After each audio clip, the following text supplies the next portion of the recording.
तर भावानो, केळीच्या करप्या रोगाबद्दल कोणतं औषध मारायचे ते औषध मी आज तुम्हाला सांगणार आहे. त्यासाठी तुम्हाला काय आपला पूर्ण व्हिडिओ पाहायला लागेल. तर आपण मागच्या व्हिडिओमध्ये मांडलेलो करप्या रोगाबद्दल औषध सांगणार आहे, पण आपल्याला गड साफसफाई करायला लय वाढून गेला, तर ते आपल्याला मागच्या व्हिडिओमध्ये काय सांगण्यात नाही आलं.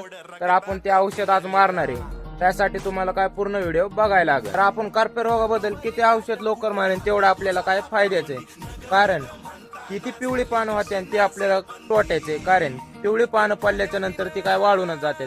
त्यामुळे आपल्या घडाची काय ग्रोथ बी थोडी कमी येते. त्यासाठी आपल्याला लवकर करप्या रोगाबद्दल औषध मारायला लागतंय.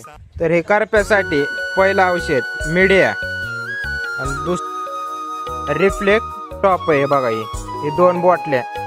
तर आपण काय HDPच्या साहित्याने आपण औषध मारणार होतो, त्याच्यामुळे काय सगळं औषध आपण टिपडत घेतलं, लगेच मिक्स करून झाले काय लगेच केलं HDPचं इंजन चालू केलं की औषध फवारायला चालू केलं. HDPने फायदा पण होतोय भावांनो, कारण अख्खं झाड काय ओलं होतंय, ते फवारा जास्त चालतोय त्यामुळे काय साना पे चाला येते. त्यातून आपल्या पंपाचं पे वजन कमी होते पाठीव, नाहीतर पाठीव काय वजन घेऊन हे सरीत ना त्या सरी.